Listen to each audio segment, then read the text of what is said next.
This is Braswell Dean from the Providence Hospital Department of Family Medicine. This is our EKG competency review session number 2. This is part 2. We're going to be looking at clinical cases today.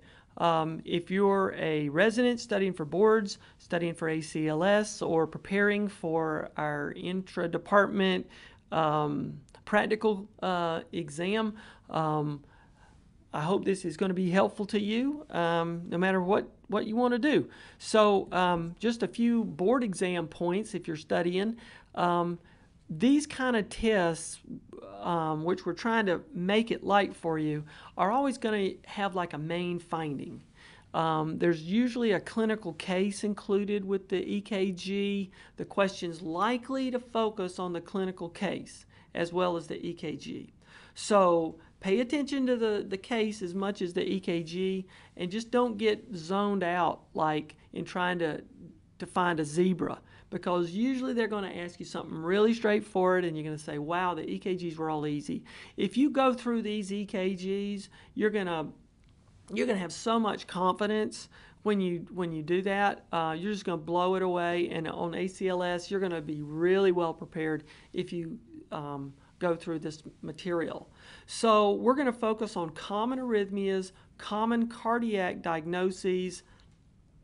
There's some common non-cardiac EKG findings that you never want to miss, or just the emergency stuff you never want to miss. So with that being said, we're going to jump right in, and we'll see how far we can get. If it gets too late, we'll separate this into another part, but I'll try to get through. I think we've got 12 cases to go through. But there's a whole lot of review packed in to these cases. Case number 1, a 53-year-old Caucasian female, 4-day history, central chest pain on exertion, previously alleviated with rest, now worsened over the last 24 hours and sustained at rest. Past history, diabetes, hypertension, hyperlipidemia, appears well, in pain, sweaty and gray. So anytime you have a diabetic, anything's possible, right? And so we've got a whole bunch of risk factors for cardiac stuff, and when you see the initial EKG, you're supposed to look around and pay attention to the case. So when you see the EKG, you're thinking, man, maybe it's something with her heart because she's having chest pain. And if you look around, lo and behold, you see a whole bunch of ST elevation, okay? And this, as we said last time, V1 through 3 is the anterior septal leads, a little bit in the anterior lateral lead over here.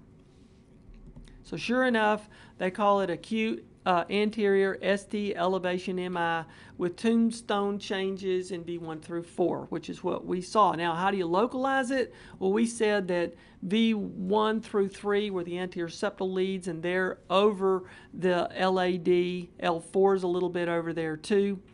2, 3, and AVF are the inferior part of the heart, and you're going to catch a little bit more branches of the RCA. V1 classically looks, it's the only standard EKG lead that we said last time that looks straight at the right ventricle, and the right ventricular infarctions we see over in the reverse V leads.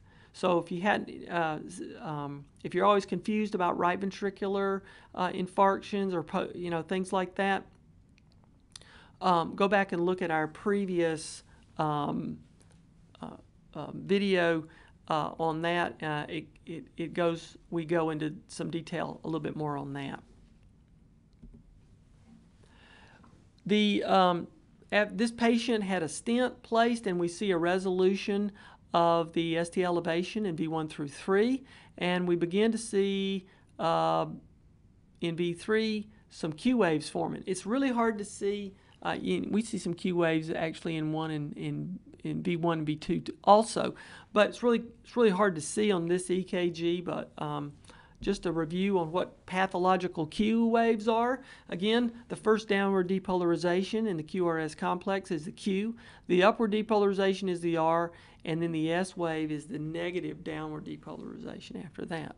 So a Q wave has to be greater than a third the height of the R wave. So this here, from here to here, is the height of the R wave because it's all positive, and the negative aspect here of the Q wave looks like it's greater than a third, or it's at least a third. So it's got length on it, but it's also have to have width. It's got to be greater than 0.04 width in terms of seconds, 0.04 seconds, to be significant. Okay, so that's a pathologic Q wave. That implies an old myocardial injury.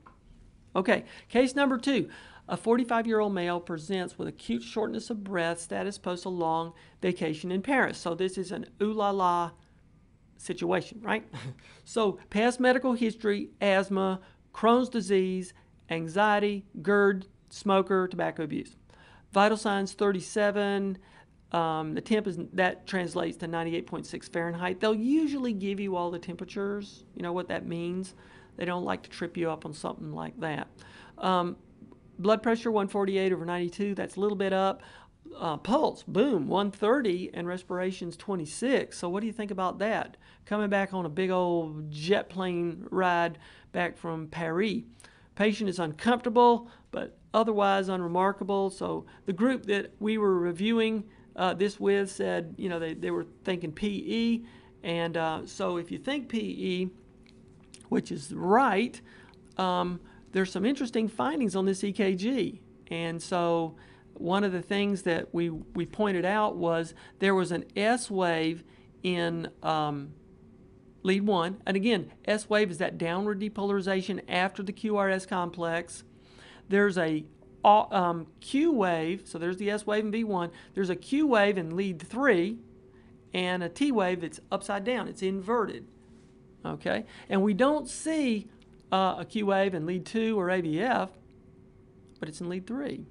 And we said last time, we said lead 3 kind of gives us hints as to about what's going on in the right ventricle. And I'll just back up for just a minute.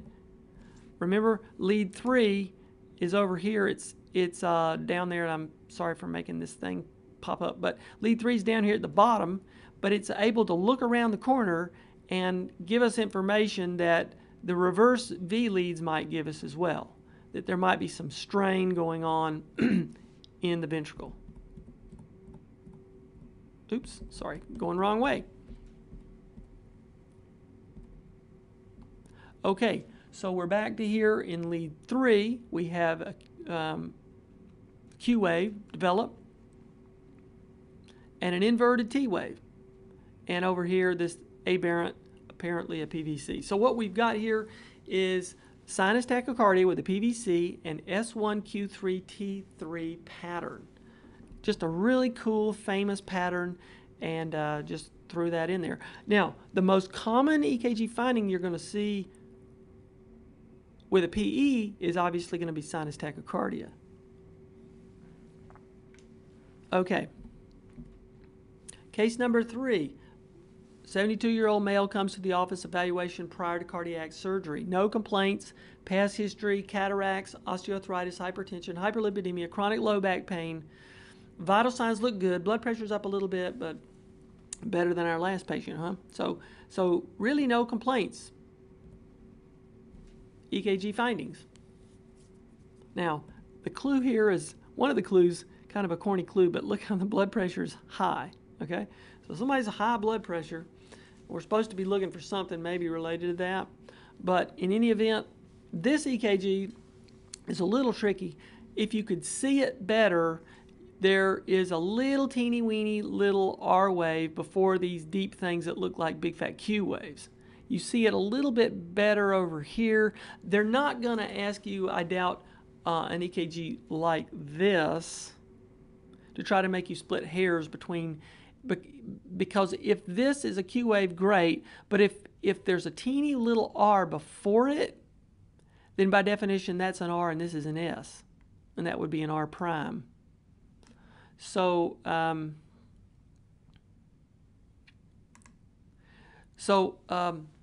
take my word for it, this EKG is showing you that these are S waves, okay?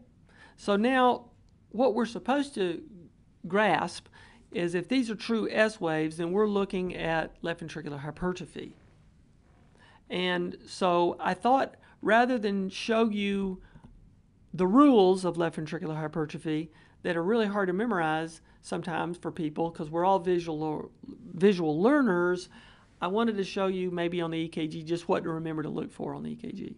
We're all used to the rule of 35. That means we look at, and I put this green check mark over here to show you got to look at V1, V2, V5, V6. So I kind of put it in the middle of both these leads. You're supposed to find the S wave, which is a downward depolarization in V1 or V2, and add that to the R wave, which one is taller, in V5 or 6. So if I look at this and I say, well, this one is the deepest negative, we'll use this one. So that's 5, 10, 15, 20, 25, 30, 35, a little bit more than that. So the rule of 35 says there's LVH, okay? And that's great. Now, another thing we can look at is V6. If V6 is greater than 20, okay, then you have LVH. Well, nope, sorry V6, you're not greater than 20. We can look at V5. Are you greater than 25? Okay, and V5 sort of looks like 25 because there's a 5 in it, right? Well, whatever. So V5, is that greater than 25? No, 5, 10, 15, all right? Now I can look at V1 or 2, okay? If V1 or V2 is less than 25 also, greater than 25 also, I have LVH. Is V1 greater than 25? No. How about V2? 5, 10, 15, 20, 25. Yeah, so V2 has criteria, and we have criteria for the rule of 35. We do not have for the rule of 20. If we were looking at AVL over here, if this is greater than 11, we would also have criteria over here at AVL. I love to find it over here. It's not very common, but you look so smart when you show people that this is greater than 11. Okay? So these are just some basic things to look for when you're trying to find left ventricular hypertrophy. They may ask you something like this. The reason that something's so big, like the R wave is so big or the S wave is so negative, is it has to do with how much hypertrophied heart tissue and the direction of the depolarization. If the depolarization is going towards the big, fat, thick heart tissue, then the signal, if the electrode is down here to pick it up, is going to be really, really tall, big R wave. If this arrow was going in a different direction, away from this big, fat, thick tissue, and the electrode was over here to pick it up, it would pick up a little signal going to it, but it would pick up a negative signal in the opposite direction, which actually is being drawn away from it. So if you can kind of visualize LVH in terms of the leads either going, in this case, away from this thick tissue or going towards the big, thick tissue, sometimes it makes it easier in your mind. Case number 4. We don't get a lot of history here. We just get something that looks like it's going really, really fast. A fast rhythm. It's a fast rhythm. It's a regular rhythm. It's narrow. The QRS is narrow. That's about all we can say about this. Do we see P waves very good? No, we don't see P waves very good. So what can we say about this? They call this SVT. It's a regular narrow QRS tachycardia with a rate of 160. Okay? So if I have to calculate rate, I put my QRS right on there and I calculate 300, 150, and it might be going 150, it might be going 160. See this one, 300, 150, it goes a little faster for that one. But in any event, we're just quickly eyeballing it. But let's talk about what supraventricular tachycardia is, and as it differentiates from a normal heartbeat. A normal heartbeat is conducted from the SA node to the AV node to the bundle of His to the Purkinje fibers, and they depolarize both ventricles pretty simultaneously, pretty efficiently. That's why the QRS complex is narrow, okay, because the ventricles are depolarizing in synchrony. But what if we excited this atria over here And we had a signal that once it starts from the SA node, it just goes around and around and around, and it doesn't need the SA node anymore. It just has a life of its own. It goes around and in circles, and every time it comes back around, it sends another signal down here to be conducted, and it goes back around real quick. So this is going faster than the SA node can depolarize, and it's got its own life of its own. That's SVT. In other words, it's supraventricular. That means it's coming from somewhere above the ventricles. If it was coming from the ventricles, it would be wide, because the ventricles are very inefficient. They don't have this nice fancy telephone system down here to tell everybody contract all at the same time, right? So we have something really fast, no visible P waves that are helping us out. We're not conducting in the normal way. We're conducting in this circular conduction cycle, but it's narrow because it's got to be coming from somewhere above the ventricle, but not the SA node. And depending on the speed, it might not be the AV node either. This is pacemaker, SA node. AV node is your backup pacemaker. But supraventricular is not using either one. So just to review how to count the boxes again, line up a QRS on one of the big boxes and count over here 300, 150, 100, 75, 60, 50. And for those type A's out there, 43. I think after that's 30-something. If you haven't committed this to memory, make sure you do so. Make sure you remember. There's a few things in medicine that you can commit to memory that are easy and that helps you out. Whether you're on the wards or somebody throws a rhythm strip up there, it makes your test-taking confidence go up too when you can just eyeball stuff and say, okay, this is how fast the rhythm is. This is an opportunity for a little bit more review here on this problem, and I wanted to go over all the atrial rhythms, junctional rhythms, and ventricular rhythms, because every one of these tissues has a speed limit. So I found this little, I made this little drawing back when I was studying for different things, and I find this very, very helpful. If you print this off, you're going to cream ACLS. You will cream it. So again, PR interval has to be less than 0.2 or you have a first degree AV block. QRS has to be less than 3 little boxes, which is 0.12. 3 little boxes kind of help you remember QRS. You know, there's the Q, there's the R, there's the S. It's the beginning of the Q wave, R wave, end of the S wave. Okay, so those are the sort of the speed limits. Anything beyond that, you'd have a bundle branch block. But let's look at the atria now. We're going to be talking about atrial rhythms for just a few minutes, because there's so many strips they can ask you with these kind of rhythms. Okay, there's just a ton of them. So let's just put them in order and give you a quick refresher and build your confidence. Okay, so if I look at something slow and it's got a P wave, okay, it's probably sinus bradycardia. Now this is going about 30 beats a minute, okay, but anything less than 60, we're going to call it sinus bradycardia. It's sinus because there's a good P wave before every QRS. This is one-to-one conduction. Let's speed it up a little bit. Boom, now we're in sinus rhythm. It goes 60 to 100 beats a minute. Anything less than 60 is going to be sinus bradycardia, but this is sinus rhythm, okay? And if we have to calculate the rate on the fly, we'll just say we'll look at this one because it's pretty close to this line, 300, 150, 100, 75. A little bit faster than 75 is probably 80. And if this thing will move, yep, it's about 80. So you can just kind of, if they ask you what this strip is, it's all based on the rate, okay? Anything slower would be sinus brady. Let's speed it up. Sinus tachycardia. It's going between 100 and 150 beats a minute. Now,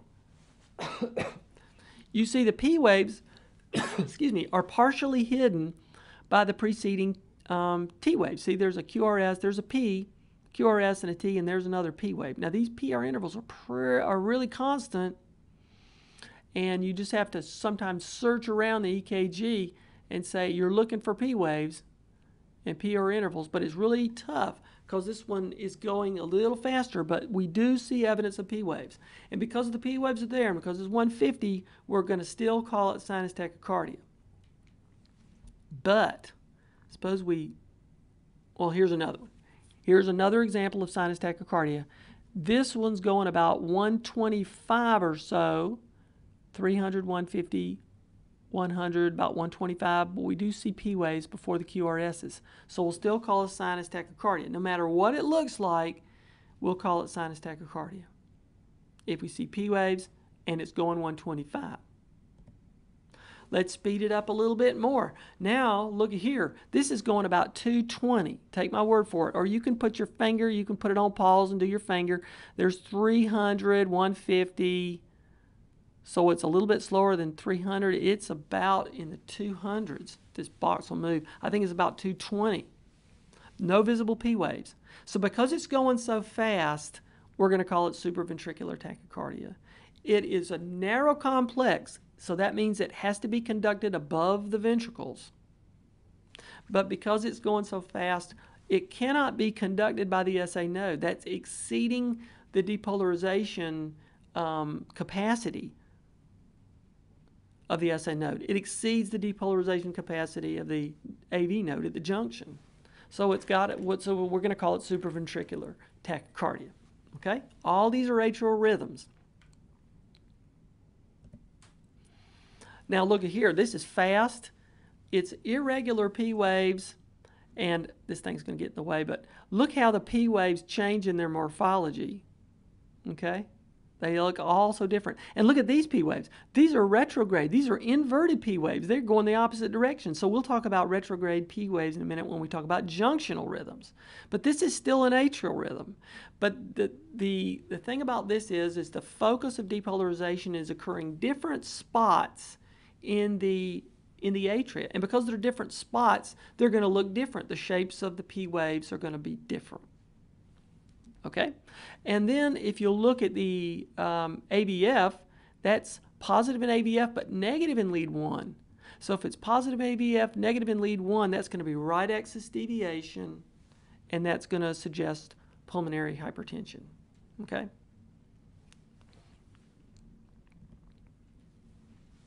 Here's one. It's going really, really fast.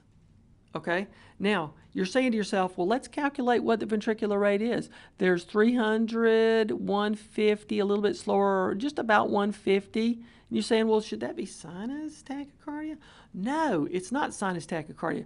Why? Because the atria, there's a P wave, there's a P wave, there's a P wave, there's a P wave, there's a P wave. If you put your calipers on this thing, all these things march out.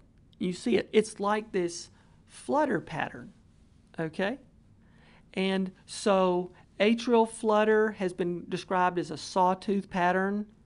That's because these little P waves, you put them all together and they look like little sawtooth. But that's when the atria are going at 300 beats a minute. So remember, if we put from there to there, it's like from there to there, it's like one box. That's 300. And you know, you'd almost have to go from here to here. That's 300. So the atria are going, there's another example, from there to there is 300, from there to there is 300. So the atria are going at 300, the ventricular rate is 150, and that's where you get this concept of 2-to-1 block. In other words, 2-to-1 AV block. In other words, the atria are going twice as fast as the ventricles are. So again, this is an atrial rhythm because we're calculating the speed of the atria. Now, up until now, we've seen the atria and the ventricles being 1-to-1 conduction, but the atria can beat a lot faster than the ventricles if under certain conditions. And so they're beating twice as fast as the ventricle. So that's why we call this atrial flutter, because the speed limit is based on the speed of the atrial contraction. And the problem is with the atrium. Why? Because the QRS complex is narrow. Again, this is a supraventricular rhythm. This is not a ventricular rhythm at all. This is above the level of the ventricle. So atrial flutter is a form of supraventricular tachycardia, but it just has its own name. Okay? And fair game for ACLS for sure. Anytime you see an EKG where the rhythm is irregularly irregular and no visible, reproducible P waves, it's atrial fibrillation until proven otherwise. Like an example of atrial fibrillation with a controlled ventricular response, up here you see what we call fibrillation waves. These are not P waves. And then you say, well, it's a supraventricular rhythm, right? Because the QRS complex is narrow.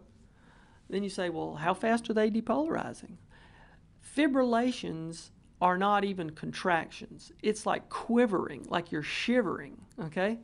And this is 400 to 600 beats a minute, okay? So again, this is an atrial phenomenon. This is an atrial rhythm to atrial fibrillation. And then we often look at the ventricular response as to, what the quote rate of the ventricle is. But let's not forget that the atrial rate is not even, it's so fast it's not even contracting. It's just quivering at this point.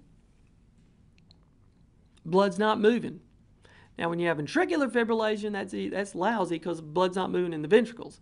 But with atrial fibrillation, blood's not really moving in the atria. Here's another atrial fibrillation. Look, it's irregularly irregular with no visible reproducible P waves. And you will say, well, what about some of these up here? They're not reproducible.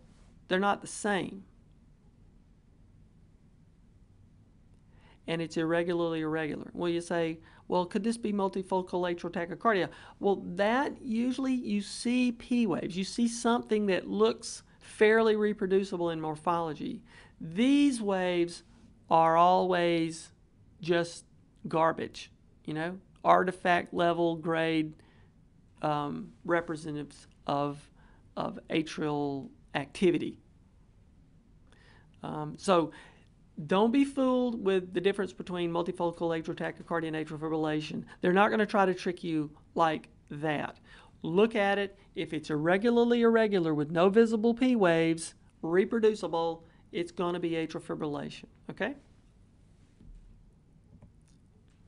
So we've looked at a quick review of atrial rhythms. Let's drop down and look at a review of AV junctional rhythms. Again, the junctional AV node is your backup.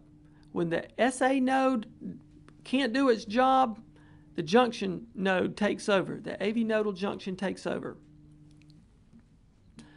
And if the junctional node, AV junction, isn't there, if it's not doing its job, the ventricles themselves will take over. But let's look at junctional rhythms.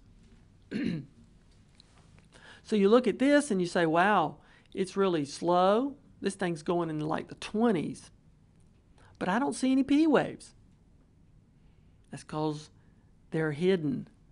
They're hidden inside the QRS, and we'll talk about that in a minute. So this is one where, or maybe you see a little clue right there that there's a P wave. And if this thing would change rhythms a little bit, you might see it. But again, when you see something super duper slow with no P waves, it's a junctional rhythm, or they call it a junctional escape rhythm. That means the sinus node is not doing its job, the junction's taking over. Let's speed it up. When we speed it up, and just look, the junctional rhythm, again, the inherent pacemaker of the junctional rhythm is 40 to 60, or anything less. We speed that up a little bit. Accelerated junctional rhythm is 60 to 100. Now that corresponds to 60 to 100 is sinus rhythm. But if it's junctional, that's accelerated junctional rhythm. So accelerated junctional rhythm is to the junction as the sinus rhythm is to the SA node. Look at this. No visible P waves. No visible P waves. But now we're seeing something come in. A little something is unmasked, because up here it was superimposed. Now it's unmasking itself. We see a little bit more of these retrograded P waves. Okay, that's really cool. We're going to talk about these P waves in a minute too. Accelerated junctional rhythm though at a 90 beats per minute. Let's speed it up a little bit more. Now this is junctional tachycardia. Look at these retrograded conductive P waves before the QRS. okay, and it's going about 120. So we call that junctional tachycardia. 300, 150, 100, about 120. Yep, visually that's right. Junctional tachycardia. You don't see it very much, but it's really cool when you do see it. Why are these P waves inverted? Well, remember that if the signal is now being generated by the AV node, that means you've got a downward signal going down to the ventricles, and that's going to be a normally conducted QRS. It's going to be narrow. But things going backwards are going to be retrograde conduction. So the P wave is going to look like it's upside down, like that. Okay, so if this depolarizes first, the retrograde P wave comes before the narrow QRS. If they occur at the same time, the retrograde P wave occurs at the same time as the QRS, and it's covered up, and you don't see it. You see nothing, as opposed to seeing the retrograde P wave before the QRS, or like up there. If the QRS depolarizes first, because this has got farther to travel, like in a lower nodal junctional rhythm, the QRS occurs first, and then you have a retrograded P wave conducted after the QRS. So that's why junctional rhythms are always upside down or no P waves at all. So we've talked about atrial rhythms, AV nodal junctional rhythms. Let's talk about ventricular rhythms. Now, if the SA node poops out, the AV node poops out, what's going to take over to keep the person alive? The ventricles, right? There is an inherent ventricular rate. The ventricles will depolarize if nothing stimulates them to depolarize. And that's called the idioventricular rhythm. That's the inherent depolarization rate of the ventricles if the atria doesn't stimulate it. It's super duper slow, 20 to 40. It's just like it doesn't generate a lot, but that's it. Speed it up when we have accelerated idioventricular rhythm. That's non-life threatening, but it looks creepy, 60 to 130. Ventricular tachycardia, just like atrial tachycardia, is 150 to 250. Ventricular tachycardia is 150 to 250. And then speed that up even more, you get V-flutter, which is 250 to 350, just like atrial flutter was 250 to 350. And again, if you write these down and sort of memorize them, you will cream ACLS, because they like to split these hairs based on whether or not you can recognize the rhythm and recognize the rate. Let's take a quick look. Boom. Idioventricular rhythm every day of the week because it's so slow. Okay? It's a ventricular rhythm.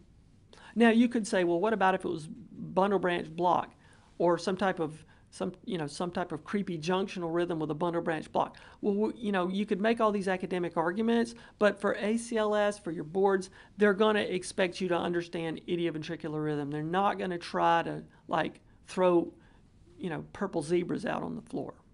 Okay? Idioventricular rhythm, super slow. It's the pacemaker of the ventricle. Pacemaker rhythm of the ventricle. Okay. Speed that ventricular rhythm up even more between 160 and 130, and you've got the famous accelerated idioventricular rhythm, which is more academic talking than anything else. But that's what it is. Why is it ventricular? Because it's super duper wide, right? The QRS is, really wide. Now, you could say, well, could this be bundle branch block? Yeah, it could be. But they're going to ask you questions that, if it's a ventricular rhythm, they're going to want you to understand accelerated idioventricular rhythm. And they're not going to try to trick you with other stuff. So if this is, and it will always be within the context of a clinical case. I'm showing you all these strips right now just to make sense of all of these terms that ACLS would have you do. ACLS will want you to understand AIVR. AIVR because it's 90 beats per minute. Okay, this is VTAC.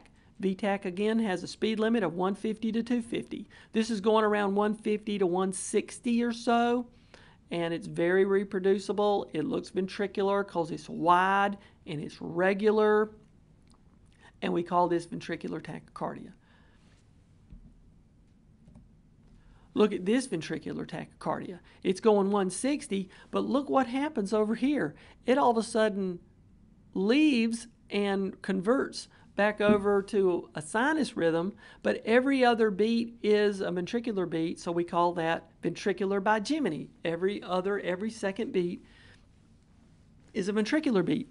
If every third beat was a ventricular beat, we would call that ventricular quadrigeminy. If every fourth beat, if every third beat was ventricular, we'd call it trigeminy. If every fourth beat, we would call it quadrigeminy. Okay, so I just couldn't resist putting this strip in here because I wanted to show you examples of as many things as I could. And now we've got the famous V-flutter, 250 to 350. It's just fluttering right along, isn't it? It kind of looks like atrial flutter, the sawtooth pattern from the atria, right? So V-flutter looks like a bigger saw. The 250, 350 get that saw pattern right in there. This is going about 310. This V-flutter usually progresses to V-fib. So again, you don't have to split hairs and just, waste too much time saying this is V-flutter. You want to activate ACLS treatment. But again, this is V-flutter. And once we have ROT phenomenon, this is an example of ventricular fibrillation down here. I wanted to show you V-fib in the context of torsade de pointe. So again, ventricular fibrillation is not really, the ventricles are not even contracting anymore, just like the atria. When they are fibrillating, they're not really contracting. No blood is really moving. It's just quivering, shivering. So this is obvious ACLS required treatment. Here's another torsade de pointe that's activated during an MI. We see an inferior MI here. We see a pacemaker rhythm, so either this person has a pacemaker going or an MI on top of that paced rhythm. In any event, just another example of ventricular fibrillation. So we sped right along. I wanted to show you some examples of atrial rhythms, junctional rhythms, and ventricular rhythms. If the QRS is narrow, it's got to be something supraventricular. If the QRSs are wide, it's got to be something ventricular. And then we drill down to what the rates are after that. Okay, so we beat that one up pretty good. Let's do case number 5. 46-year-old male presents to ED with severe headaches persisting over 5 hours despite Tylenol, nonsteroidal attempts to, abort the headache. Past history, occasional left shoulder pain, non-smoker. He's a construction worker, so that shoulder pain would pretty well be consistent with the construction working. He doesn't smoke. He doesn't have any risk factors. Unremarkable exam. So you think, well, maybe he's got a headache. You look at the EKG. What's the diagnosis on the EKG? Well, you look at it, it's pretty regular. If I have to eyeball it, let's see what the rate is: 300, 150, 100, 75, 60, maybe around sinus rhythm or maybe even a little sinus bradycardia. The axis is up in AVF and up in lead 1, so it's probably got a normal axis. I don't really see much happening over there in the interseptal anterior lateral leads. Lateral leads look good. What do we find? It's normal EKG with a normal axis. So sometimes the trickiest thing they can give you is something normal because you're ready to find something. So don't be, afraid to stand by your guns. If it looks pretty normal to you, then move on. I don't think this is a pathologic Q wave. It is pretty tall. I don't see how wide it is, but I don't see other Q waves in lead 2 and AVF. And again, the history doesn't really say he's had a history of NMI, and there's nothing really in the history to point. So I wouldn't get, bogged down on something like that. It looks like a non-pathological cue. All these things here are non-pathological cues. They're so small. Okay? Teeny weeny one right there. Okay, so we'll keep moving. So I wanted to just take another minute and not leave axis out of the picture because we've talked about other things. Let's quickly talk about axis. And again, the easiest way to look at axis is look at AVF and lead 1. If the depolarization is coming downward, then the AVF lead is going to be positive. If it's going away from the AVF lead, it's going to be negative in AVF. If the signal is going,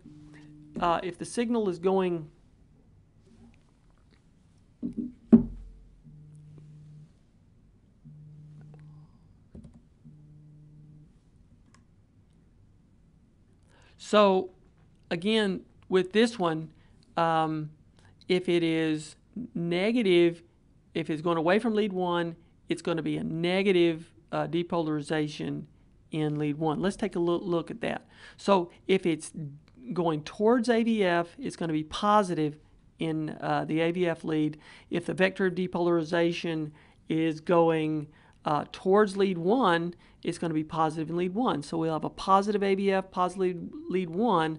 That means the sum of these two vectors are going to be going somewhere in between AVF down here and lead 1 over here. That's in the normal zone. If it's positive in lead 1, that means it's going towards lead 1. If it's negative in AVF, that means it's going away from the AVF vector down at the bottom. That means the summation vector is over here, left axis deviation, negative AVF, positive lead 1, LAD, hypertension type of stuff. If the vector of depolarization is going towards lead 1, it means it's going to be positive in AVF. If it's going away from lead 1, it's going to be negative in lead 1. The summation vector here is going to be right axis deviation. I've not seen this one too much, but if it's negative in AVF, that means it's going away from AVF. If it's positive, if it's going negative away from lead 1, that means it's going this direction. It means negative AVF, negative lead 1. That means the summation vector is over here, extreme right axis deviation.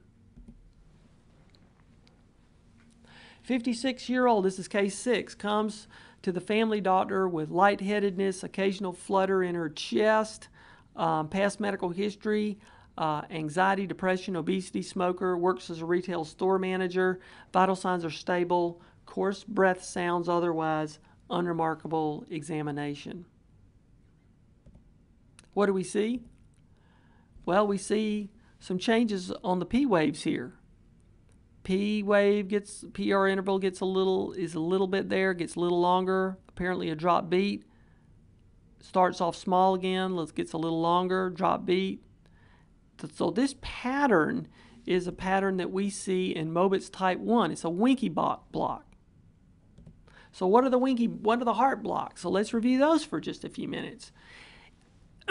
We have a first degree heart block, a second degree heart block type 1, Mobitz 1, a second degree heart block types 2, which is Mobitz 2, and a third degree heart block.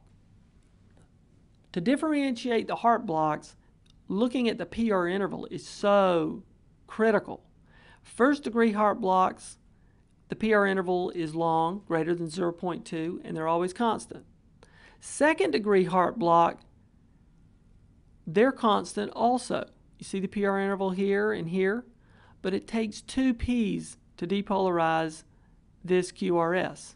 So it's the second degree heart block, the PR interval is constant. We have multiple P waves. This is an example here of 3-to-1 conduction. You see 1, 2, 3 P waves to depolarize 1 QRS. Mobitz 2. This one gets a pacemaker. Second degree type 1, winky block over here, small PR interval, a little bit bigger, and a drop beat. Third degree, this one does not get a pacemaker. Third degree heart block, the atria are, see there's a P wave down there too. P wave, P wave, P wave, P wave, P wave. Ventricles are depolarizing at their rate.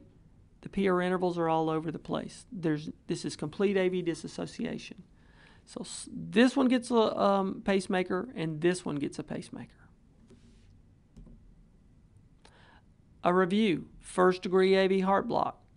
PR interval really long, greater than 0.12. Second degree heart block, we see PR interval a little bit bigger, a little bit bigger, a little bit bigger, boom, P wave, drop QRS. Now we've reset back to our healthy heart, and we get a little bit longer, longer, longer, longer, boom. There's our drop beat, and now we reset back to a healthy heart. Okay, this is Mobitz, Mobitz 1 Winky box, second degree heart block. Second degree heart block, Mobitz 2, again, the PR interval is the constant key. We see PR interval constant, constant, constant, constant, constant. All these PR intervals are constant. It's just we have 2-to-1 block. Okay, this heart's actually worse off than the Winky block because this heart just is going to take 2 every time to depolarize it. Okay. All right. So the PR intervals are constant, and this is an example of 2-to-1 conduction. Third degree heart block. In this one, constant ventricular rate going like 300, 150, 100, 75. Okay. Ventricular rate 75. Atrial rate 300, 150. This is going about almost 200. Okay. So this ventricular rate, and if you took your calipers out from here to here to here, probably something to here, here, something in the middle here, here, here. All this stuff marches out. So the atria are going much faster than the ventricles. This is third degree heart block with AV dissociation.